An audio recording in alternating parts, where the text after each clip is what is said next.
बिहार में विधानसभा चुनाव से पहले बड़े सियासी उथल-पुथल के संकेत मिलने लगे हैं।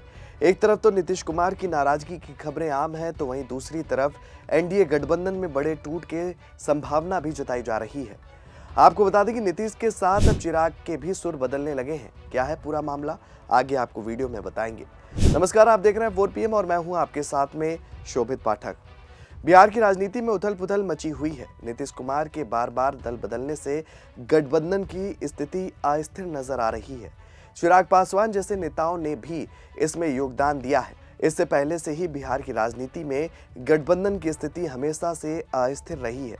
नीतीश कुमार के बार-बार पाला बदलने से ये अस्थिरता और बढ़ गई है। इसकी शुरुआत रामविलास पासवान के समय से हो गई थी।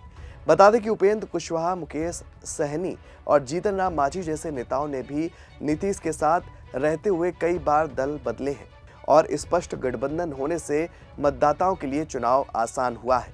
लेकिन जब दोस्त दुश्मन बन जाए और गठबंधन में शामिल हो जाए तो स्थिति और ज्यादा मुश्किल हो जाती है। बता दें कि 2020 के चुनाव में नरेंद्र मोदी के हनुमान कहे जाने वाले चिराग पासवान ने कुछ ऐसा ही किया है। 2020 के विधानसभा चुनाव में चिराग पासवान ने अहम भूमिका निभाई। अपने पिता रामविलास पासवान के निधन के बाद सहानुभूति लहर का फायदा उठाते हुए चिराग ने नीतीश कुमार पर हमला बोला। उन्होंने खुलकर मोदी का समर्थन भी किया। नतीजों में चिराग को सिर्फ एक सीट मिली, लेकिन उन्होंने नीतीश को नुकसान जमकर पहुंचाया, जिससे जेडीयू की सीटें घटकर 43 रह गई। ये 2005 के बाद भाजपा के साथ गठबंधन में नीतीश की सबसे कम सीटें थी।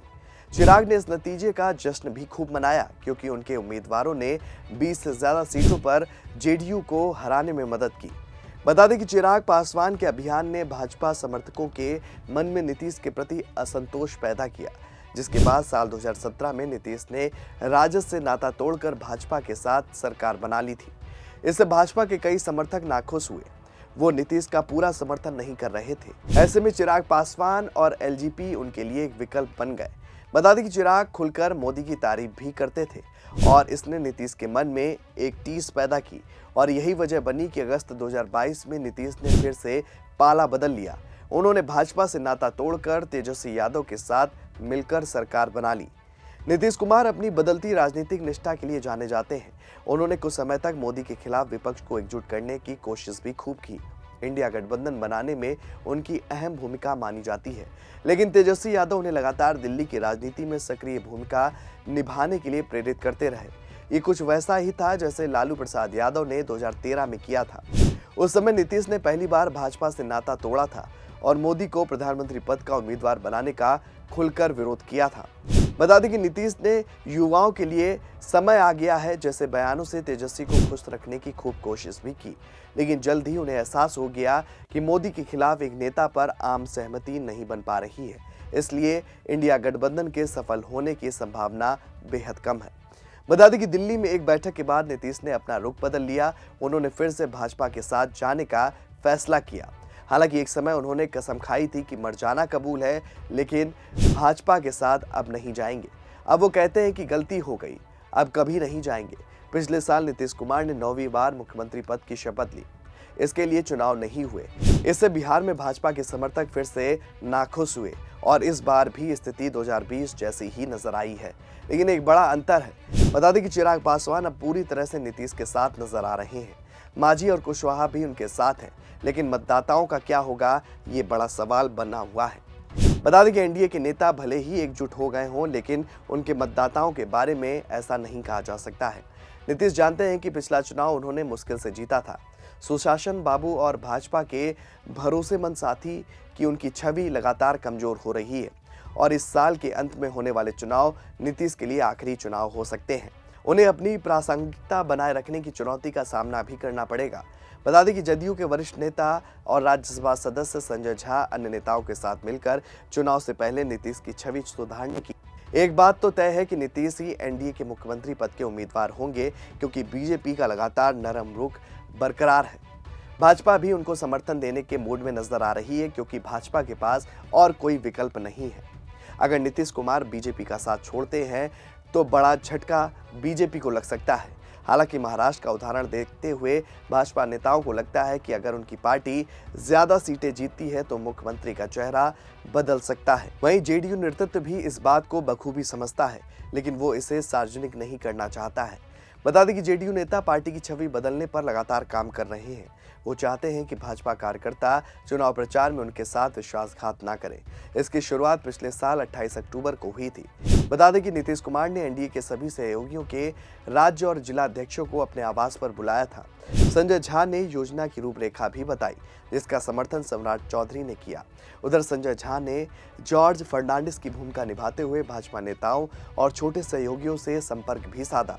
वो सभी को ये समझाने में सफल रहे कि अगर एनडीए को 243 सीटें जीतनी है तो जमीनी स्तर पर कार्यकर्ताओं को एकजुट करना होगा, और इसी के आधार पर दिसंबर में एक बड़ी योजना भी बनाई गई, जिसमें सभी 37 जिलों में संयुक्त कार्यकर्ता सम्मेलन आयोजित करने की रणनीति बनाई गई, और इसमें एनडीए के सभी 5 सहयोगी दलों के प्रदेश अध्यक्ष भी मौजूद रहेंगे।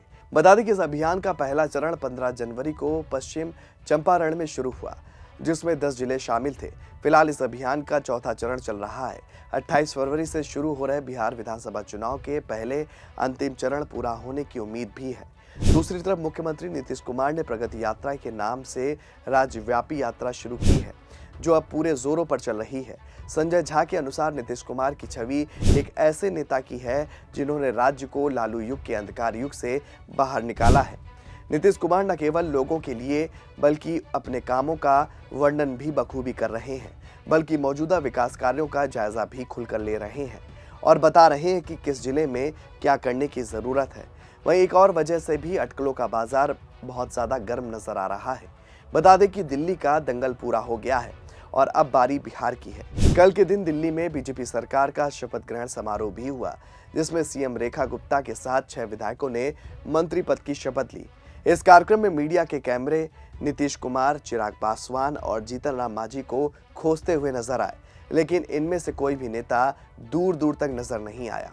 यहाँ तक कि रालोमो अध्यक्ष और राज्यसभा सांसद उपेंद्र कुशवाहा भी इस कार्यक्रम में शामिल तक नहीं हुए।